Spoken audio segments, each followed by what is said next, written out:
The windmill was already 22 years old when the Rural Electric Association brought power to Franklin County, Nebraska in 1946. And the first thing every farm in the county did when the line came through was disconnect their windmill and plug in an electric pump. Every farm except one. Arvid Brandt was 39 years old. Had farmed 280 acres in Franklin County since 1929 on the same creek bottom and upland ground his father had homesteaded in 1904. The farm sat along the Republican River drainage, the windmill standing on the knoll above the stock pond at the northeast corner of the home pasture, exactly where his father had set it in 1924. The windmill was an Air Motor 702. The Air Motor Company had been making windmills in Chicago since 1888. And the 702 model was the most widely distributed mechanical windmill in the Great Plains. It stood on a 33-foot galvanized steel tower, the head housing the gearbox and crank mechanism that converted the rotor's rotation into the vertical reciprocating motion of the pump rod. The pump rod ran down the center of the tower into the well casing below. A 6-inch casing drilled 48 feet into the limestone aquifer. The pump had been making water since the day it went in. His father had told him when he handed the farm over in 1936, "Keep the gearbox oiled and the tower bolts tight, and that windmill will outlast you." When the REA co-op brought the power line through in 1946, Arvid's neighbor to the west, a man named Lloyd Deming, had a submersible electric pump installed in his well within 3 weeks. Lloyd said the electric pump delivered water on demand, not on when the wind blew. He said the windmill was a dependency on weather that a modern farm shouldn't have. Arvid said he'd think about it. He did not install a submersible pump. He oiled the gearbox in the spring of 1946, the same way he'd oiled it every spring since 1936, and in the fall, the same way he'd oiled it every fall. He set the oil level check date in the farm calendar. April 15th and October 15th, the standard biannual service dates his father had kept in his own calendar. He left the windmill running. The argument for the electric pump was real, and he knew it. Wind was intermittent. There were stretches in July and August in Franklin County, sometimes 3 or 4 days at a time, when the air barely moved and the windmill turned slowly or not at all. During those dead calm stretches, the stock tank dropped. Not to nothing. The tank held 400 gallons, and the cattle's water demand was around 40 gallons per day per cow in summer heat. And he ran 45 cows, which was 1,800 gallons per day. 3 days of calm could take the tank from full to empty. He'd addressed that problem in 1929 when he'd first taken the farm. He'd enlarged the stock pond.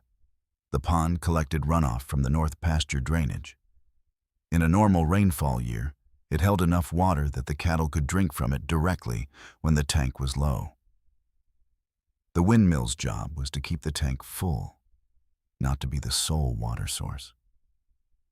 He'd never lost cattle to thirst in 17 years of running the windmill. The electric pump would have solved the calm period problem.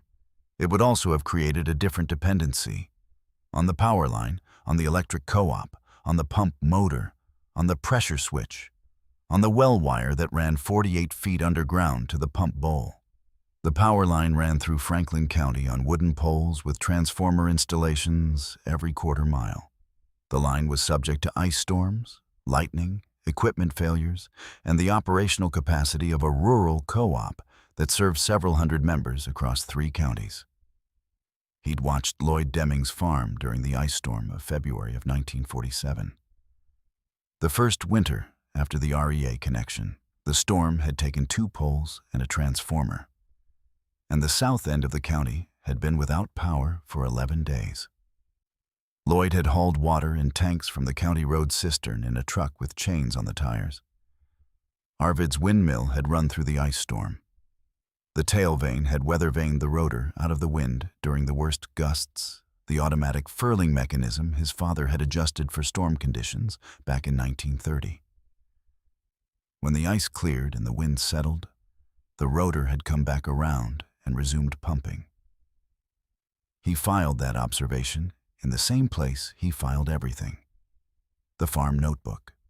Lloyd Deming's submersible pump failed for the first time in the summer of 1951. The pump motor had drawn water with fine sand in it from the aquifer during a dry period when the water table had dropped slightly and the sand had scored the pump's impeller.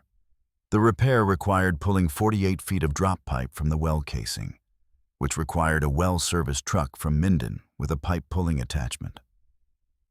The well service came on a Tuesday.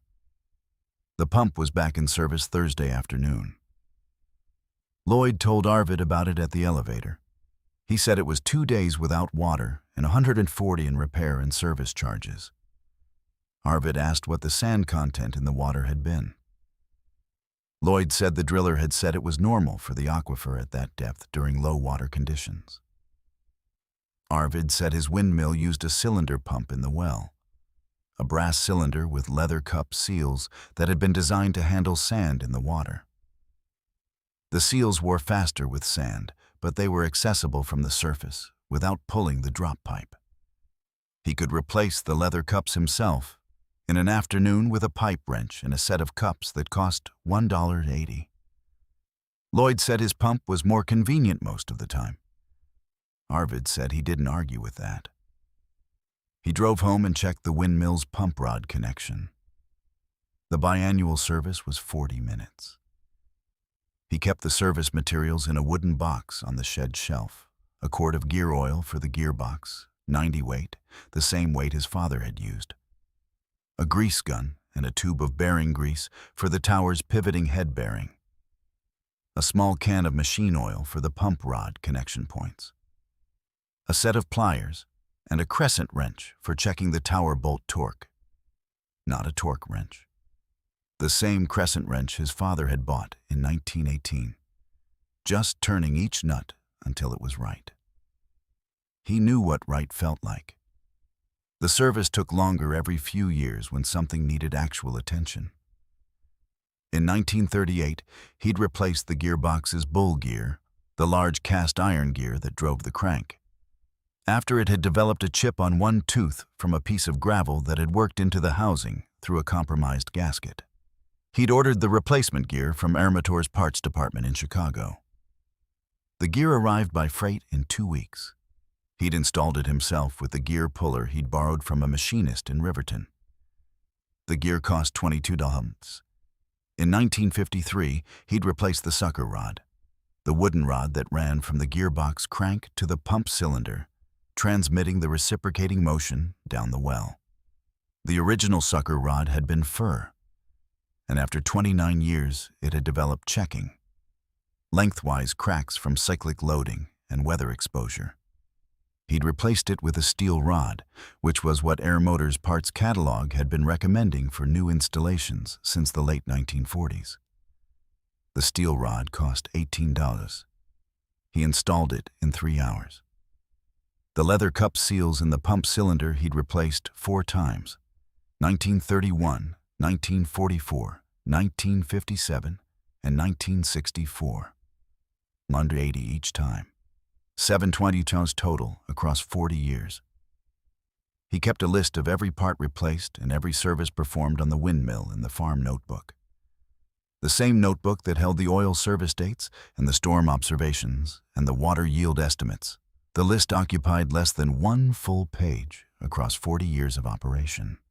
Lloyd Deming's submersible pump had been replaced entirely, pump, motor, and drop pipe, in 1958. The original pump had accumulated enough impeller wear from the sand issue and from the normal abrasion of continuous operation that the well driller had recommended replacement rather than repair. Cost: $380 for the pump and motor, $90 for the service call and installation. Lloyd mentioned it at the Farm Bureau meeting in January of 1959. Arvid said that was too bad. He'd spent $40.80 on the windmill through 1958. He didn't mention that. By 1960, most of the original windmill towers in Franklin County had come down. Some had been removed when the farms electrified. Some had been removed for scrap during the wartime metals drives. Some had simply fallen, towers that had been maintained by farmers who then died or sold.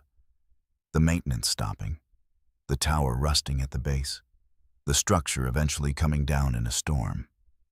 The airmeter on the Brandt farm was one of 3 still standing in the county by 1960. One of the other 2 was not operational. The gearbox had seized, and the owner hadn't gotten around to addressing it. The third was running, maintained by an older farmer east of Hildreth who shared Arvid's view of electric pumps. That farmer died in 1962. His heirs sold the farm, and the new owner had an electric pump installed within a month. By 1963, Arvid's Windmill was the last operational air motor in Franklin County. He oiled the gearbox in April and October. He oiled it in 1964. He oiled it in 1968. The well driller from Minden came by the farm in the summer of 1965 on a service call to a neighbor's pump. He stopped on his way back through and asked if he could look at the windmill. His name was Dale Swickard. He'd been servicing wells in Franklin County for 18 years. He stood at the base of the tower and looked up at the head housing and the rotor. He asked how old it was. Arvid said it had gone in 1924. Swickard said he'd never seen a windmill that age still in operation. Arvid said it had never stopped running, except when the wind stopped. Swickard asked if he could look at the pump cylinder. Arvid pulled the cylinder with a pipe wrench and the come-along he used for the job, drawing the cylinder and sucker rod up from the casing. The cylinder came up clean. The leather cups showed wear on their faces, but the cup bodies were still pliable and the sealing contact was good. Swickard looked at the cups. He said they were due. Arvid said he'd replace them in the fall. He said he'd replace them in 1957, and the 8-year interval was about right. Swickard said the cup material was still leather. He said most cylinder pumps had moved to synthetic rubber cups by the late 1940s. Arvid said the leather cups were what Air Motor's cylinder had been designed for. He said the replacement cups from the Air Motor parts catalog were still leather because that was what the cylinder's tolerances specified. Swickard said that was interesting. He said he'd expected the original design to be obsolete by now. Arvid said if it worked, he saw no reason to change it. Swickard drove back to Minden. He mentioned the Brandt Windmill to a reporter from the Franklin County Tribune who was doing a story on the county's water supply situation. The reporter called Arvid in the spring of 1966. Arvid talked to him for 20 minutes. The story ran on a Thursday in April of 1966. It was below the fold on page 1, under the headline, Franklin County's Last Windmill. It described the 1924 installation date, the 42 years of continuous operation, and the biannual oil service. It quoted Arvid as saying the windmill had never failed to make water when the wind blew, and that the wind in Franklin County blew most of the time. He hadn't said anything he hadn't believed for 42 years. Lloyd Deming read the story at the breakfast table. He drove to Arvid's farm that afternoon. He stood at the base of the tower and looked at the head housing the same way Swickard had. He looked at the rotor turning in the spring wind. He said Arvid had always been stubborn about the windmill. Arvid said he'd had his reasons. Lloyd said they'd been good reasons. He'd had 3 pump failures in 20 years. The 1951 impeller failure. A pressure switch failure in 1955 that had run the pump dry for 18 hours before he caught it, burning the motor windings. The 1958 full replacement. He asked what the windmill had cost him in repairs across the same 20 years. Arvid said 18 for the sucker rod in 1953 and the 1957 cup replacement at 180 1980. Lloyd said that was something. Arvid said it was the oil. Lloyd said he supposed it was. He drove home. He did not replace his electric pump with a windmill. He was 62 years old and his knees weren't going to climb a windmill tower. He didn't say that to Arvid. He just drove home. Arvid Brandt retired from active farming in 1973 and turned the operation over to his son Gerald. The windmill was 49 years old. Gerald had grown up watching his father oil the gearbox every April and every October.